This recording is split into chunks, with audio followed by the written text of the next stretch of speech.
Halo, salam jumpa teman-teman. Salam jumpa, salam sehat, dan salam satu tujuan teman-teman. Kita lagi di kebun jagung ya. Sekarang ini kita lihat kebun jagungnya Pak Budi. Ini sudah tua teman-teman ya. Tapi karena dia ini kebunnya lebar, jadi belum dipanen. Sebenarnya ini teman-teman sudah lumayan bagus. Rumputnya bawah udah kering. Ini tinggal nugali, cuman orangnya lagi panen jagung yang di atas teman-teman. Jadi sekarang ini harga jagung lumayan bagus, pas panennya lumayan. Mudah-mudahan teman tani semuanya lainnya ini bisa panen lebih banyak lagi ya. Ada teman saya di situ yang kena serangan tikus ya. Ada namanya Pak Sudin. Kalau ini alhamdulillah enggak ya, alhamdulillah mudah-mudahan aman sampai tua. Nah, ini kebetulan tadi saya habis dari kebun saya mampir ke sini ya teman-teman ya. Kita mampir cek dulu. Tapi jangan lupa teman-teman, jangan lupa subscribe dan komen, tekan tombol loncengnya supaya selalu mengikuti channel YouTube Wiratadaya teman-teman ya. Channel YouTube Wiratadaya selalu mengikuti ya. Jadi ini kan panas teman-teman ya. Kepala ini panas, jadi topi nanti lepas. Nah, itu. Jadi teman-teman, teman tani semua yang di Kalimantan ini kalau nggak punya modal lebih mudah kalau nanam jagung ya. Nanam jagung di Kalimantan ini teman-teman, khususnya Kalimantan Timur ini banyak tengkulak yang bantu teman-teman ya. Tengkulak itu artinya bos kalau di Jawa.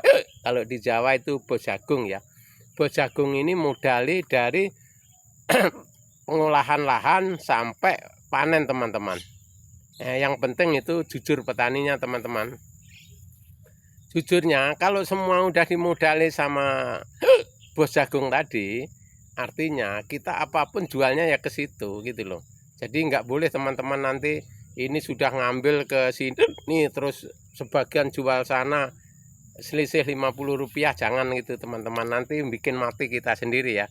Karena langsung orang nggak percaya sama kita. Jadi teman-teman kalau mau di Kalimantan ini langsung banyak yang dukung, artinya tanamlah kepercayaan ya, kedisiplinan terhadap orang-orang sini. Karena orang sini tuh nggak perlu bergaya teman-teman, perlunya disiplin dan jujur ya. Nah, kalau petani di Kalimantan ini yang jujur, yang disiplin, banyak yang sukses teman-teman. Karena gini, sekarang ngambil di sini, nah, besok musim depan ngambil di sana, musim depan ngambil di sana, orang nggak percaya teman-teman. Jadi kalau bisa, misalkan ini ngambil satu tempat ya, misalkan ngambil tempat saya ya, mulai olah lahan lagi musim siklus depan ya ngambil sama saya lagi, terus ngambil terus gitu ya. Jadi karena kita potongannya setelah panen itu ya teman-teman.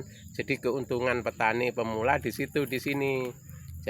Jadi jangan khawatir yang petani pemula yang asal punya lahan di sini lebih mudah juga teman-teman. Numpang bisa kok. Lahan di sini kebanyakan bisa numpang sama yang punya lahan ya, kayak teman-teman yang kebunnya lebar ya, lahan kosongnya lebar, itu bisa ditumpang, termasuk orang-orang yang lama di sini atau pribumi di sini yang tanahnya lebar bisa kita tumpangi. Karena di sini nggak sama teman-teman, ada yang orang asli juga nggak punya tanah, ada yang pendatang tanahnya lebar juga ada di sini. Jadi nggak bisa ditebak teman-teman ya, karena rezeki manusia itu berbeda-beda.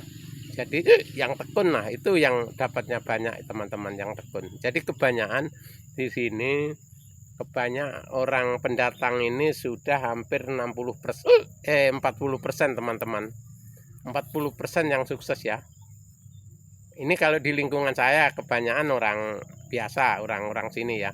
Kalau penduduk dari pendatang ini sekitar 40% yang sukses ya, yang kebunnya lebar-lebar. Karena awalnya ya kayak kita ini nanam-nanam yang kayak pisang, kayak terong, kayak itu teman-teman. Itulah untuk modal merangkak naik ke atas. Dan juga yang nggak punya modal kayak tadi, kita nanam jagung.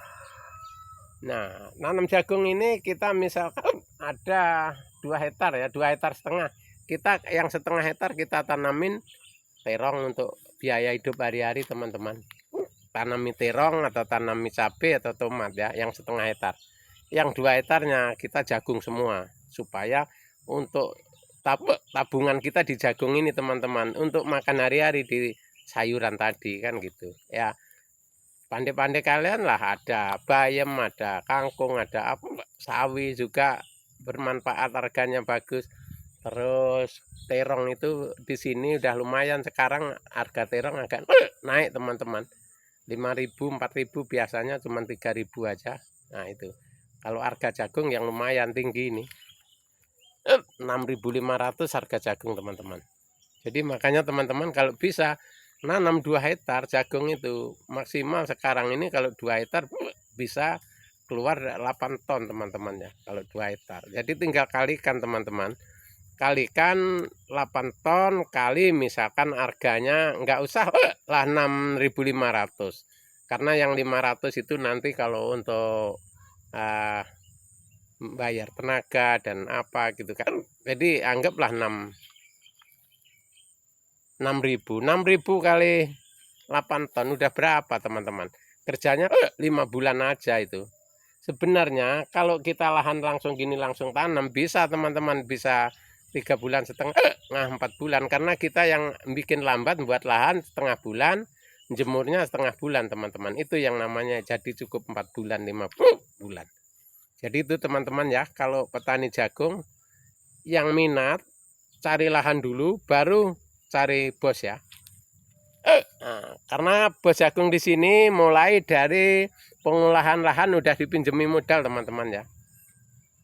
Asal kita tunjukkan, ini Pak lahanku ini saya numpang kan gitu ya. Misalkan numpang sama tempat Pak Sianu, kita ini ada 6 meter kita tumpangi. Nah itu nanti keluar duitnya teman-teman.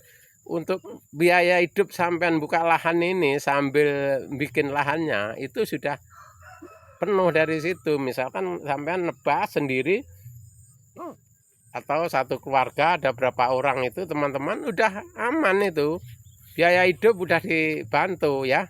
Itu cara kerja kita di Kalimantan yang belum punya modal ya. Ini kita bukan ngasih contoh yang orang pintar ya, yang orang sukses ya. Ini kita kasih contoh motivasi yang teman-teman kita pemula baru belajar tani di Kalimantan, supaya bisa sukses bersama kan gitu teman-teman ya. Jadi jangan sampai jauh-jauh dari Jawa ke sini cuman panjang tahunnya perubahannya nggak ada, jangan ya. Kalau bisa ya teman-teman, kalau bisa sekian tahun kita berjuang, kita harus punya target teman-teman ya. Jangan sampai 34 tahun, nah 20 tahun, terus 25 tahun seperti yang dulu, jangan teman-teman. Itu dicontoh anak cucu kita nanti kurang pas ya. Kalau yang pas itu kita gaspol mumpung masih sehat.